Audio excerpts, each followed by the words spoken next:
What if I told you that Iran's biggest threat is not America or Israel?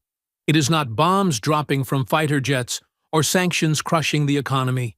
It is not even the CIA or Mossad lurking in the shadows. The real threat is far closer, hiding right inside Iran's own borders.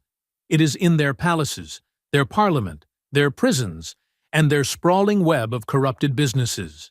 In this explosive conversation, Jon Stewart sat down with Maziar Bahari, the Iranian-Canadian journalist who survived solitary confinement in Tehran's infamous Evin prison, to expose what is really tearing Iran apart.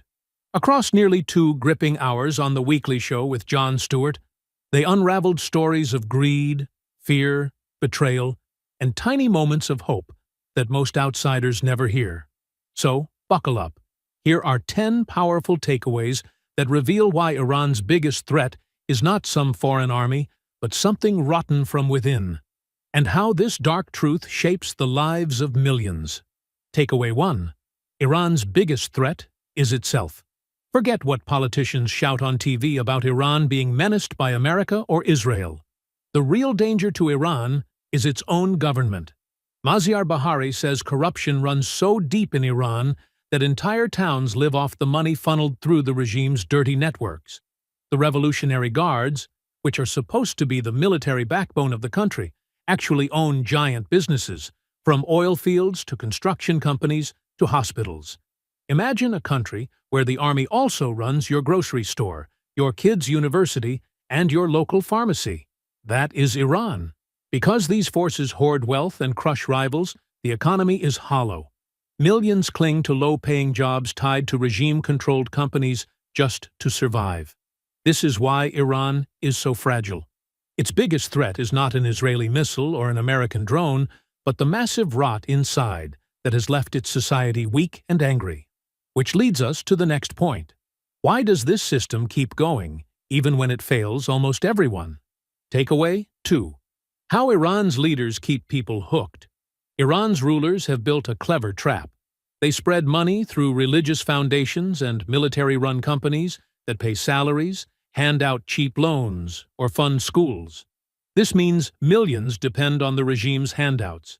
Even if someone does not like the government, if their father's salary comes from a Revolutionary Guard cement plant, or their cousin's cancer drugs come through a Guard-owned pharmacy, they will not risk everything to rebel. Bahari compared it to the old Soviet Union, where people might quietly complain, but still defended the system because it fed them. This is why change is so hard in Iran. The rulers are not just cruel. They are smart about buying loyalty, or at least silence. They build golden cages so that even people who want freedom are scared of losing their paychecks. Still, even with these bribes, the daily life for most Iranians is hard and ugly. That brings us to how people actually live under this regime. Takeaway 3. The misery of everyday life in Iran. Bahari painted a haunting picture of what it means to live under Iran's current government. The streets are watched by plainclothes security. Internet connections are cut whenever protests start to bubble. Women can be dragged into vans and beaten for wearing jeans that show a bit too much ankle. When the regime feels threatened, it does not fix problems. It arrests, tortures, and executes. Just recently, Bahari shared how 3 men were hanged for supposed espionage to send a message after Israel embarrassed Iran by killing top commanders. He even joked grimly that Iran should be called the Islamic Republic of Corruption or Masturbation, since leaders only keep themselves satisfied with silly propaganda parades while real people struggle to keep the lights on. Ordinary Iranians walk around knowing they could be jailed tomorrow for something as small as a social media like. This daily fear is the real shadow over the country. But with all this suffering, why do people not rise up to demand something better? That takes us to the heartbreak of Iran's failed democratic dreams. Takeaway 4. Why Iran's dreams of change keep dying. Iranians have tried again and again to fight for a fairer country. In 2009, they marched for the Green Movement after a rigged election. In recent years, they poured into streets under the banner of woman life freedom after the killing of Mahsa Amini. Each time, hopes soared. But Bahari explained that unlike South Africa, which had Mandela and the African National Congress to steer the country after apartheid, Iran has no united opposition. When a few exiled celebrities and activists tried to make a council in Washington, they fell apart in weeks. If the regime collapsed tomorrow, there would be no trusted figure to pick up the pieces. People fear Iran could spiral into chaos like Libya or Syria, so the brave uprisings often fizzle, leaving behind more graves and more grief. Even so, beneath the hopelessness, most Iranians still crave something very simple. And that brings us to what they truly want. Takeaway 5. What ordinary Iranians really long for. When Bahari talks to people inside Iran, he does not hear them begging for foreign armies or foreign-funded revolutions. They mostly say the same thing. Please just let us live normal lives. They want to buy bread without fearing arrest. They want to take their kids to the park without some morality police yelling. They want clean air, safe streets, and a future where their daughters can work and study without fear. After decades of pain, most Iranians quietly choose life over risky freedom fights. One protest song that became popular simply says, "We want a normal life." You can see it in the way communities rally around helping the poor or protecting the environment, building little islands of hope. This quiet desire shows that Iran's biggest threat truly comes from inside. Its leaders keep choking the simple dreams of their own people. Still, to really understand how twisted this system is, we have to look at the shocking gap between the rulers and the ruled. We're halfway through the video. Thanks for sticking with us. If you're enjoying it, hit the thumbs up and share it in your WhatsApp groups. If you'd like to support us, please tap the thanks button below. It helps us keep making great content. Drop a comment and don't forget to hit subscribe for more. Now let's continue with the video. Takeaway 6. The giant gap between rulers and people. Jon Stewart said it perfectly. You travel to Iran and meet warm, clever, artistic people who will invite strangers for tea and proudly show off their poetry. Then you look at the hard-faced men running the country, men who seem addicted to power and slogans about destroying Israel.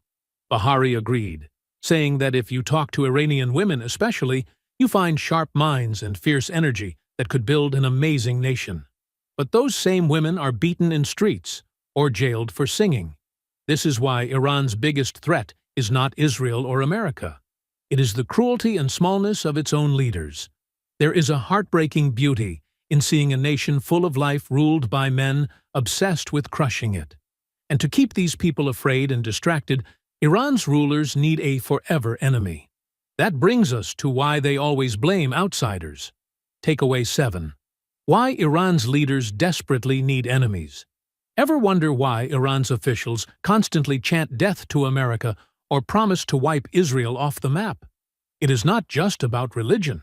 Bahari explained how, since the 1979 revolution, Iran's leaders have built their power on always having a villain to blame.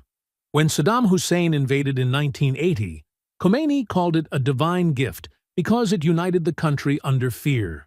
Later, whenever the economy collapsed or people protested, leaders pointed fingers at foreign plots. Even Khamenei's favorite catchphrase is about how everyone is an enemy. This need for external threats is why they brag about missiles and promise revenge. It distracts from the real truth. Iran's biggest problems come from inside its own borders. This obsession also fuels the risky nuclear programs that scare the world. Takeaway 8. The dangerous game of nuclear pride. Iran's leaders see building nuclear capabilities as a way to prove they are powerful, even if it means more sanctions and suffering for ordinary people. Under the Shah long ago, Iran had nuclear projects mainly for energy. After the revolution, they first dumped it all, then quietly restarted, dreaming of weapons that could scare rivals. Bahari shared how the Revolutionary Guards even sent a desperate letter decades ago begging to start nuclear research after losses in the Iran-Iraq War. Now, all these years later, this obsession has made life worse.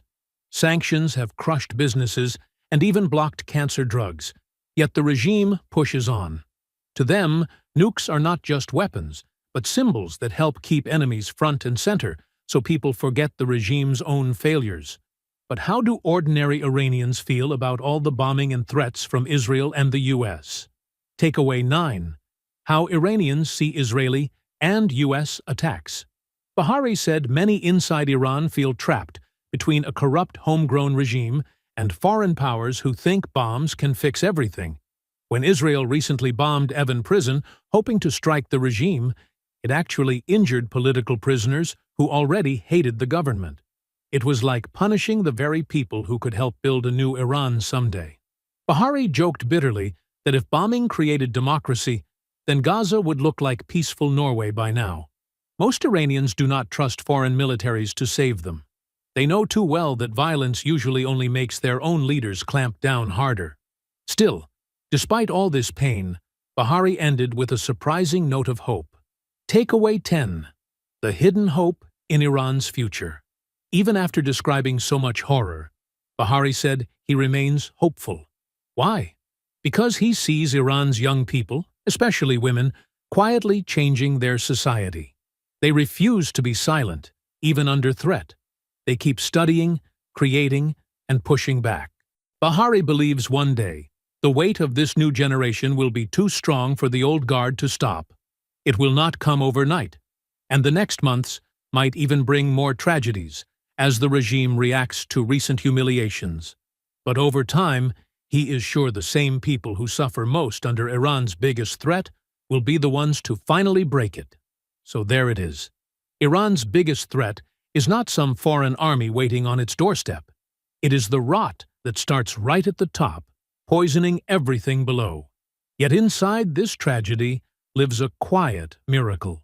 Millions of ordinary Iranians, armed with nothing but sharp minds and simple dreams, still believe in a future beyond fear. Thank you for watching. If you'd like to support this channel, hit the thanks button below. It really helps us keep going. If you enjoyed this summary, please leave a like and share it in your WhatsApp groups.